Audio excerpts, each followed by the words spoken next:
kemarin di mana tujuan pemasaran sosial adalah perubahan perilaku.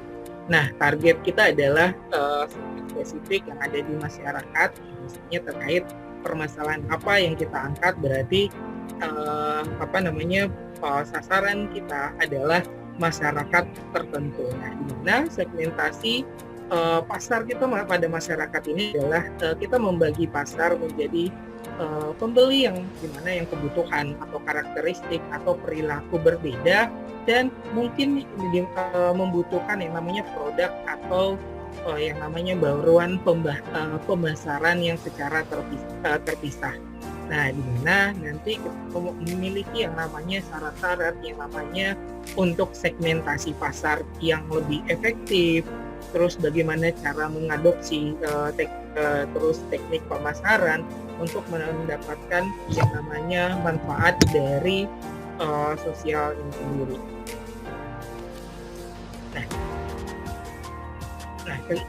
Di mana pemasaran sosial ini merupakan kegiatan merancang dan mengkomunikasikan nilai kepada individu, organisasi, komunitas agar berubah atau mempertahankan sebuah perilaku sekelompok orang demi keuntungan masyarakat secara luas, di mana kegiatan yang dimaksud terdiri dari perencanaan, penerapan, terus pengendalian, terus kita juga perlu menargetkan yang namanya segmentasi pasar kita.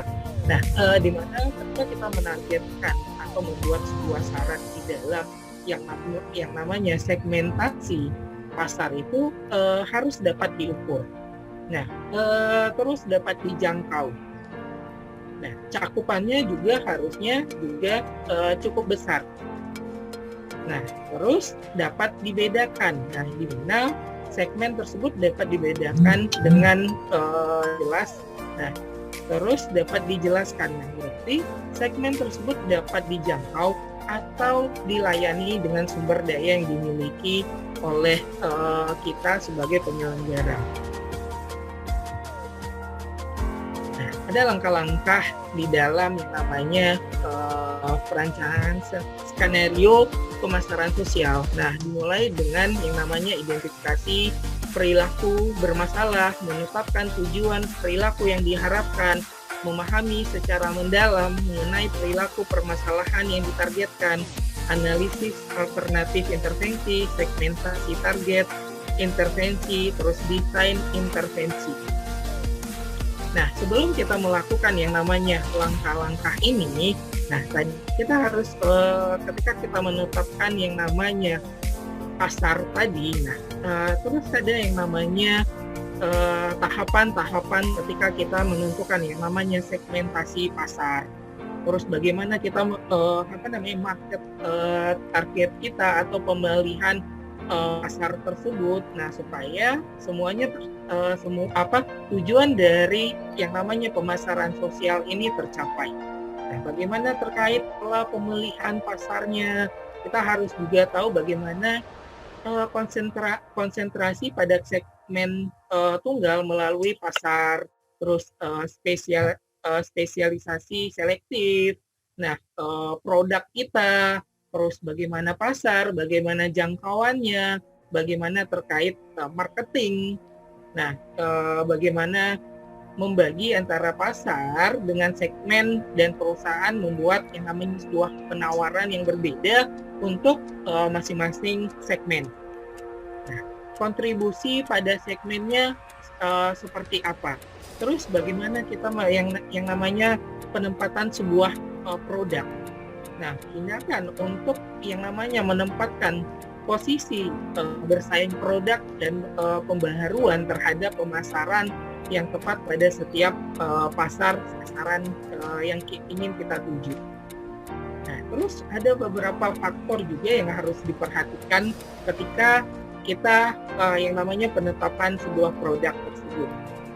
Nah, perusahaan tersebut harus yang namanya kreatif dalam yang namanya mencuri perhatian atau kita menarik yang namanya perhatian target kita atau konsumen kita.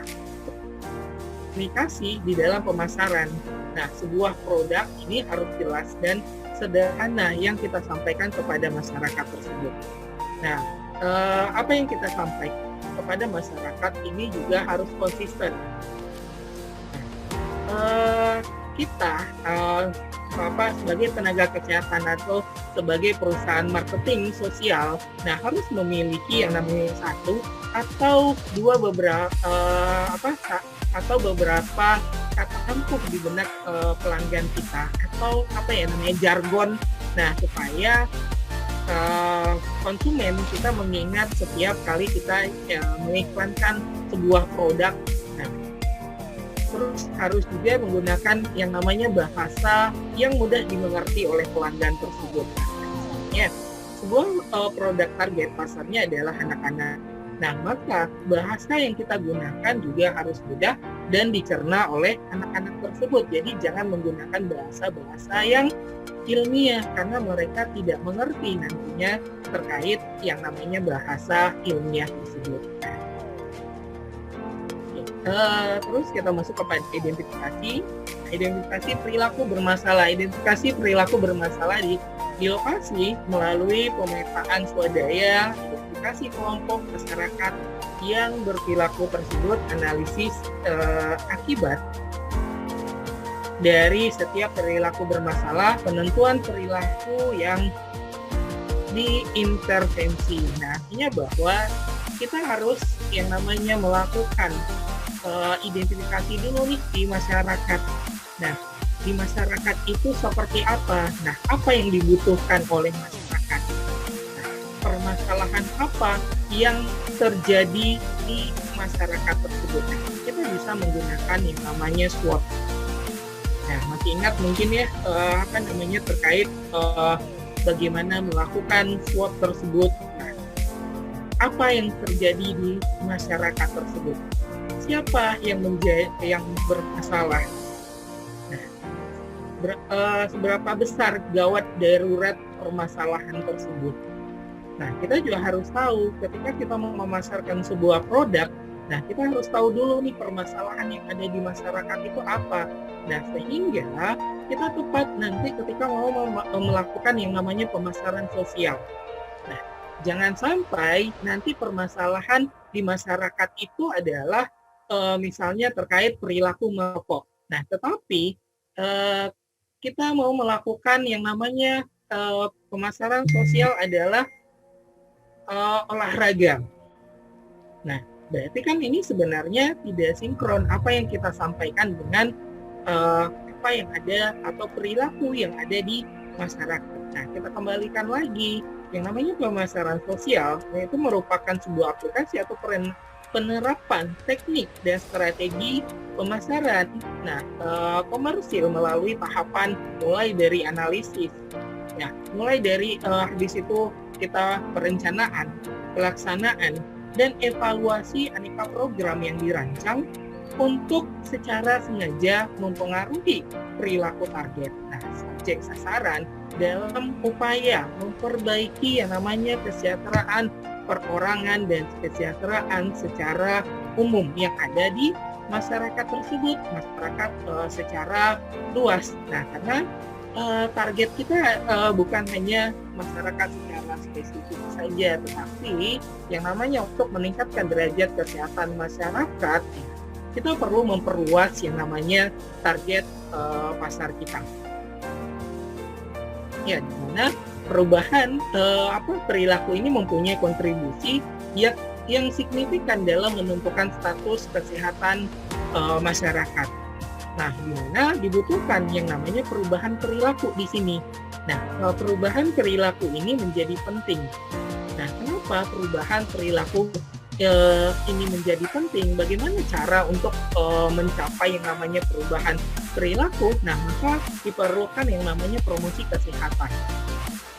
Nah, kita sebagai tenaga kesehatan masyarakat yang tugas utama kita adalah untuk mempromosikan kesehatan kepada masyarakat dengan tujuan untuk merubah yang namanya perilaku masyarakat, baik itu perorangan, kelompok, maupun secara masyarakat itu sendiri. Nah, misalnya contoh program imunisasi yang kita tawarkan kepada masyarakat, di mana imunisasi tersebut menawarkan yang namanya perlindungan terhadap penyakit campak. Nah, maka orang tua akan mengukur dan membandingkan yang namanya biaya, keuntungan produk, serta menentukan yang namanya pilihan setuju atau tidak setuju memilih yang namanya perilaku membeli imunisasi. Sukses diukur, nah, misalnya ya jumlah cakupan orang yang telah diimunisasi. Nah, ini juga nanti akan mempengaruhi yang namanya perilaku. Nah, makanya kita sebelum melakukan yang namanya pemasaran sosial, nah, kita wajib, atau sebagai langkah perencanaan, awalnya adalah kita mengidentifikasi perilaku bermasalah di masyarakat itu apa yang menjadi permasalahan di masyarakat. Nah, yang namanya pemasaran sosial, pasti mempunyai sebuah tantangan. Mungkin juga menjawab tadi saya dengar sedikit pertanyaan tentang permasalahan pemasaran sosial. Yang namanya pemasaran sosial juga memiliki yang namanya permasalahan atau sebuah tantangan. Nah, misalnya tantangannya adalah produk yang ditawarkan bukan hal yang dibutuhkan oleh masyarakat. Nah, ini merupakan negatif demand, di mana masyarakat itu lebih membutuhkan sebuah produk yang mungkin yang dibutuhkan untuk kebutuhan sehari-hari dibandingkan dengan yang namanya produk yang kita tawarkan, yaitu adalah perubahan perilaku. Nah, di mana isu yang kita tawarkan itu juga merupakan yang perilaku yang sangat sensitif di masyarakat. Nah, keuntungan atau benefit yang akan diperoleh oleh masyarakat juga tidak jelas. Artinya bahwa apakah derajat kesehatan masyarakat itu adalah sesuatu produk yang akhirnya atau outputnya jelas, hasilnya tidak juga. Nah, itu makanya ini menjadi sebuah tantangan ketika kita mau melakukan yang namanya pemasaran sosial. Nah, terus sulit untuk yang namanya divisualisasikan karena produknya tidak nyata. Nah, perubahan membutuhkan waktu yang sangat panjang. Terus adanya konflik budaya, terus konflik dengan agama. Nah, salah satunya adalah KB. Ya, nah ada menurut pemangku agama bahwa yang namanya KB itu adalah salah satu benda yang dianggap haram. Nah, kenapa haram? Karena dimasukkan ke dalam tubuh manusia. Nah, tetapi kita kembalikan lagi, apa sih manfaat KB? Nah, untuk menunda atau mengakhiri yang namanya proses kehamilan, atau memberi jarak kehamilan pertama dengan kehamilan berikutnya. Nah, mempunyai manfaat bagi kesehatan, bagi kelangsungan hidup, bagi perekonomian masyarakat tersebut. Nah, namun ini bertentangan dengan yang namanya agama.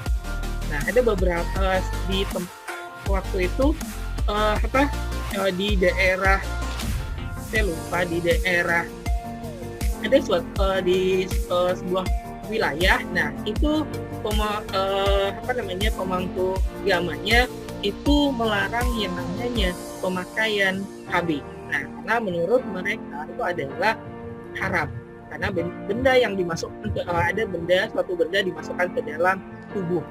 Nah, tetapi kita kembalikan lagi ke secara kesehatannya. Nah, disinilah yang merupakan tantangan kita kepada masyarakat tersebut untuk melakukan yang namanya pemasaran sosial. Terus keterbatasan dana juga ini akan menjadi sebuah tantangan. Nah, mencakup banyak sarana juga pasti. Nah, tidak adanya atau pola pikir dan naluri terkait yang namanya pemasaran atau mindset masyarakat tersebut. Nah, itu juga bisa karena kecilnya kemungkinan untuk yang namanya memodifikasi produk yang akan kita tawarkan tersebut. Tidak adanya perhatian atau minat terhadap perilaku baru. Nah, kenapa? Karena ketidaktahuan masyarakat dianggap tidak relevan, tidak sesuai dengan nilai atau prinsip tadi. Nah, maka penyadaran membangkitkan nilai yang menghambat ini cukup sulit masyarakat. Nah, hanya kita harus melakukan yang namanya sebuah perencanaan tersebut ya. Nah, menetapkan tujuan perilaku yang diharapkan. Tentukan perilaku yang diharapkan sebagai perubahan perilaku yang bermasalah. Nah, tujuan harus jelas, spesifik, dan dapat diukur. Nah, tujuan apa yang ingin kita capai ketika kita mau melakukan yang namanya perubahan perilaku pada masyarakat? Nah, misalnya perubahan perilaku terkait yang namanya perilaku merokok. Bagaimana caranya? Apa yang ingin kita capai ketika kita ingin melakukan edukasi kepada masyarakat terkait perilaku merokok? Apakah sebatas untuk supaya masyarakat tidak merokok di dalam rumah, atau sampai pada batas mengurangi merokok, atau bahkan sampai bahwa masyarakat itu harus berhenti merokok? Nah, jadi di sini batasan-batasan dari tujuan kita ini harus jelas. Nah, supaya apa? Supaya dapat nanti ketika program ini sudah selesai atau pada saat berjalannya program yang kita rencanakan, nah kita tahu bagaimana cara mengukur nanti, apa yang kita ukur. Ya, nah terus perilaku yang mana yang kita harapkan terjadinya perubahan pada masyarakat? Nah, apakah hanya sebatas perubahan kognitif saja, atau sampai perubahan perilaku, atau bahkan sampai terjadinya perubahan nilai? Nah, perubahan apa yang kita harapkan dari yang namanya pemasaran sosial ini? Nah, misalnya kognitif tadi. Nah, setelah yang namanya pemberian informasi secara terus-menerus, maka kelompok sasaran kita akan paham dan mengganti yang namanya konsep yang selama ini keliru diganti dengan konsep yang baru. Hanya sebatas masyarakat itu paham bahwa perilaku yang mereka lakukan selama ini itu ternyata salah, dan mereka memahami dan menerima terkait perilaku yang teman-teman sampaikan. Nah, tetapi apakah terjadinya sebuah tindakan dari perilaku yang kita sampaikan tadi? Nah, ini hanya sampai kognitif saja. Nah, terus kalau sampai perubahan perilaku. Nah, perubahan perilaku ini dipengaruhi oleh yang namanya interest atau tujuan. Nah, dari individu dan kemauan individu tersebut untuk yang namanya mengimplementasikan dari pengetahuan yang kita berikan tadi. Nah, berarti artinya ada di sini mereka mengaplikasikan namanya perilaku kognitif yang kita berikan kepada masyarakat tadi, edukasi. Nah, tapi alangkah lebih bagus. Nah, itu sampai yang namanya pada perubahan nilai. Nah, di mana perubahan yang paling diharapkan dalam perubahan perilaku. Nah, karena individu tersebut tidak akan kembali ke perilaku lama yang telah ditinggalkannya. Nah, artinya bahwa di sini dia telah memahami, manfaatnya apa ketika saya melakukan yang namanya perubahan perilaku tersebut. Maka nilai-nilai atau konsep-konsep dari perubahan perilaku tersebut akan tertanam bahwa dia mempunyai nilai yang lebih di dalam diri masyarakat tersebut. Nah, sehingga apa? Sehingga terjadilah yang namanya perubahan perilaku secara kontinu. Nah, jadi di sini kita perlu menanamkan kemauan, minat masyarakat tersebut supaya terjadinya perubahan nilai tersebut, bukan hanya sebatas perubahan kognitif saja. Kalau tujuan kita hanya sebatas perubahan kognitif, maka ketika kita melakukan pemasaran sosial satu kali, itu sudah bisa. Kita sudah bisa mengukur yang namanya perubahan kognitif. Nah, tetapi perubahan perilaku dan perubahan nilai itu tidak cukup kita melakukan yang namanya satu kali. Nah, berarti kita harus melakukan beberapa kali terkait yang namanya perubahan perilaku yang kita harapkan ini. Ya, jadi tujuan kita ini harus jelas sampai mana. Yang ketiga, memahami secara mendalam mengenai perilaku bermasalah yang ditargetkan. Nah, dilakukan berdasarkan riset dengan kombinasi sumber data dan metode penelitian. Nah, kita juga bisa menggunakan teori. Nah, misalnya mengenai kehidupan pelaku perilaku tersebut serta konteks sosial dan lingkungan yang lebih luas, gambaran utuh tren dan pola perilaku baik yang bermasalah maupun yang diharapkan. Nah, mengapa perilaku tersebut terjadi? Nilai-nilai penting bagi pelanggan atau faktor perubahan perilaku. Nah, hasil kegiatan ini dapat digunakan untuk yang namanya menentukan segmen yang dapat diintervensi. Nah, terus alternatif intervensinya, brandingnya apa? Nah, jadi kita harus bisa yang namanya menentukan. Nah, perilaku yang bermasalah di masyarakat itu apa? Target kita, sehingga kita bisa menentukan target program yang akan kita buat itu apa. Nah, sehingga tadi jelas tujuan dari program yang ingin kita buat itu apa. Nah, terus yang keempat adalah analisis alternatif intervensi. Nah, dalam mempertimbangkan intervensi mana yang dilakukan, nah, dilakukan terlebih dahulu analisis alternatif intervensi yang terdiri dari, yang pertama analisis pertukaran nilai atau sumber daya, yang kedua adalah analisis kompetisi. Nah, tadi kita harus tahu bagaimana pertukaran nilai yang ada di masyarakat atau pertukaran nilai yang kita harapkan, perubahan nilai yang kita harapkan di masyarakat itu seperti apa. Apa yang kita harapkan? Nah, tadi apakah hanya sebatas perubahan kognitif saja, perubahan perilaku, atau adanya perubahan nilai di sini yang kita harapkan? Terus bagaimana supaya terjadinya perubahan nilai? Apa yang harus kita lakukan? Kita harus mempunyai yang namanya strategi-strategi. Nah, bagaimana masyarakat mau melakukan program yang kita anjurkan, program yang kita berikan edukasi kepada masyarakat? Nah, supaya apa? Supaya terjadinya sebuah perubahan yang kita harapkan paling besar itu adalah perubahan nilai, bukan hanya sebatas yang namanya perubahan kognitif semata.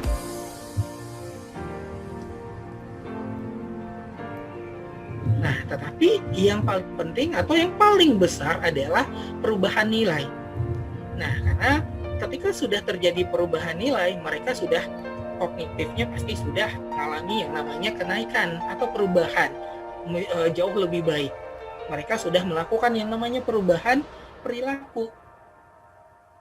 Nah, sehingga tertanam di alam bawah sadar mereka ketika mereka mau melakukan perilaku yang salah, oh ini adalah perilaku yang salah, sehingga mereka akan kembali kepada perilaku yang benar atau perilaku yang sehat. Nah, jadi kita di sini harus menentukan yang namanya alternatif atau solusi. Nah, solusi apa yang akan kita berikan kepada masyarakat? Nah, bagaimana solusinya? Ya, yang kita berikan kepada masyarakat. Ketika kita mau memberikan solusi, misalnya kepada petugas kesehatan lah. Nah, itu juga harus jelas kegiatannya apa yang akan kita berikan kepada alternatif kita itu dalam pemecahan suatu permasalahan. Nah, misalnya permasalahannya adalah perilaku merokok dan kita ingin menyarankan yang namanya kepada petugas kesehatan, puskesmas. Nah, kita juga harus jelas ketika menyampaikan alternatif pemecahan masalah kepada petugas puskesmas. Nah, kepada siapa yang kita sarankan? Terus kegiatannya apa? Nah, tentang apa? bagaimana cara ketika mereka yang namanya menentukan sebuah kegiatan atau program tersebut. Nah, terus apa manfaatnya dari program-program tersebut? Nah, supaya kalau kita menyarankan hal-hal yang seperti ini, orang yang membaca alternatif yang kita berikan, mereka juga akan lebih paham. Mereka juga akan lebih mudah mengerti terkait yang namanya saran yang kita berikan. Nah, di mana pertukaran teori pertukaran perilaku. Nah, di mana akan menjelaskan yang namanya sebuah perilaku sosial. Nah, yang namanya perilaku sosial. Nah, kita mencoba yang namanya membawa individu. Nah, ke dalam yang namanya analisis secara sosiologi. Ya. Nah, di mana kita menggunakan yang namanya perilaku untuk menjelaskan struktur secara sosial. Gunakan yang namanya proporsi perilaku. Nah, sebagai pengganti yang namanya sebuah konsep fungsi dari yang namanya perilaku itu sendiri. Nah, di mana yang namanya teori pertukaran ini, bertumpu pada yang namanya asumsi. Nah, bahwa orang terlihat dalam perilaku untuk memperoleh ganjaran atau yang menghindari yang namanya sebuah hukuman. Nah, di mana teori ini dilandasi oleh yang namanya prinsip transaksi secara ekonomis. Nah, di mana orang menyediakan barang atau jasa dan sebagai imbalannya adalah untuk memperoleh barang atau jasa. Nah, yang diinginkan. Nah, adapun yang namanya asumsi dari teori ini adalah interaksi sosial. Nah, itu mirip dengan yang namanya transaksi secara ekonomi. Nah, di mana pertukaran sosial tidak hanya dapat diukur dengan uang saja. Nah, karena hal-hal yang dipertukarkan adalah hal yang nyata dan tidak. Nah, seseorang yang misalnya bekerja di sebuah perusahaan tidak hanya mengharapkan ganjaran gaji atau upah saja, tetapi dia juga mendapat yang namanya sebuah kesenangan. Nah, persahabatan, kepuasan kerja. Nah, begitu juga dengan yang namanya pertukaran perilaku ini, perubahan nilai ini. Nah, di mana ada stimulus yang diberikan oleh respon. Nah, masih ingat tentang teori respon?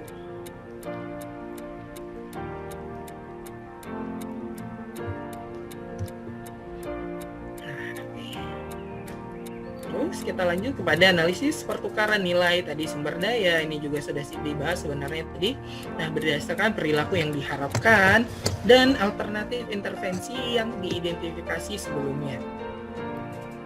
Nah, mempertimbangkan manfaat atau benefit, dan biaya bila mengadopsi perilaku yang baru, memaksimalkan manfaat, minimalkan biaya bila perlu berlakukan yang insentif. Nah, di mana untuk melakukan yang namanya perubahan perilaku di sini masyarakat juga memerlukan sebuah biaya. Nah, ini tadi yang saya katakan bahwa ini merupakan sebuah tantangan. Karena untuk melakukan sebuah perilaku, nah, masyarakat juga memerlukan yang namanya sebuah biaya. Nah, misalnya mereka membuang sampah sembarangan. Nah, ketika ingin merubah perilaku tersebut, berarti mereka ketika mau membuang sampah pada tempatnya, berarti mereka harus menyediakan tempat dan sebagainya. Jadi membutuhkan biaya juga. Nah, manusia merubah perilakunya karena mereka ditawarkan penggantinya. Nah, analisis kompetensi, pertimbangan faktor-faktor yang mempengaruhi berpalingnya pelanggan ke perilaku lain yang berkompetensi dengan perilaku yang diharapkan. Kompetensi internal, contohnya faktor psikologis, hasrat, ketagihan, maupun yang lainnya. Kompetensi eksternal, contoh faktor yang berpengaruh yang lebih luas yang menarik perhatian dan waktu pelanggan. Nah, sehingga perlu menawarkan sesuatu yang sama atau lebih nilainya bagi pelanggan. Ada segmen target intervensi, yaitu membagi pasar. Nah, tadi ini juga sebenarnya sudah dijelaskan juga. Nah, market atau pasar ke dalam beberapa kelompok orang yang berlaku sama atau memiliki kebutuhan sama.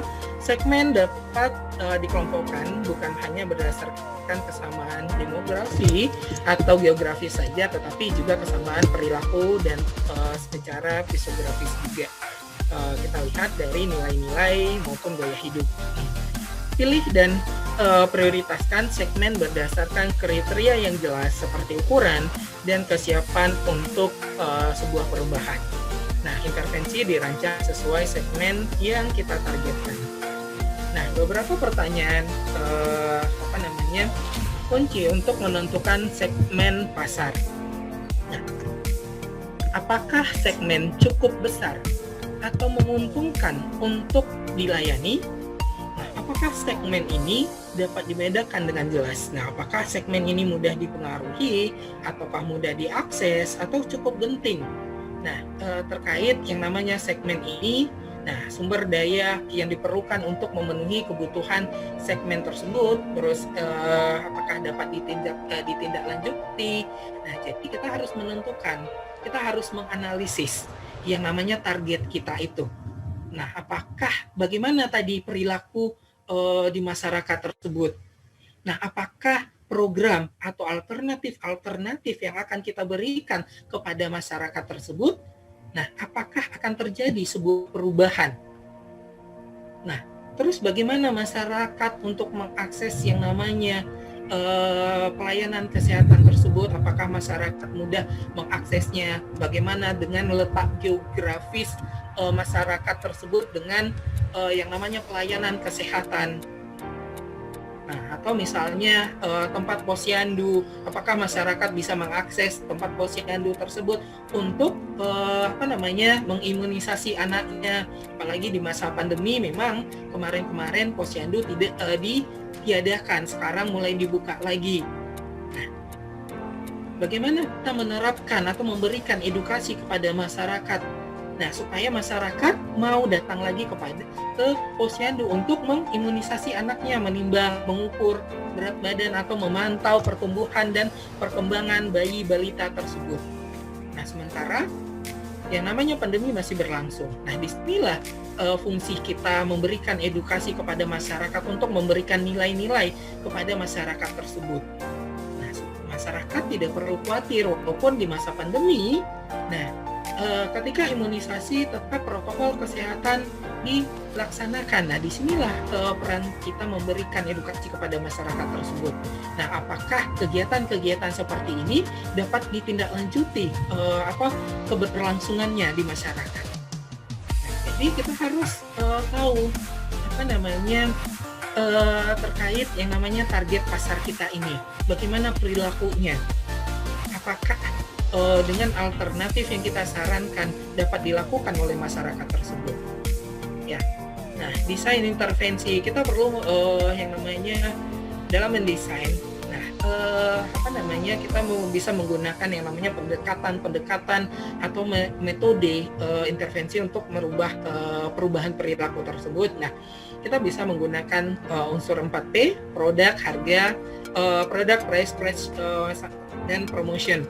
Nah, bagaimana kita mempromosikan sebuah produk? Nah, ketika kita mempromosikan sebuah produk kepada masyarakat, kita juga harus tahu dulu nih produknya apa yang kita promosikan, bagaimana harganya, bagaimana tempatnya, bagaimana packagingnya. Misalnya kita mau mempromosikan makanan, berarti kan packagingnya juga harus kita perhatikan.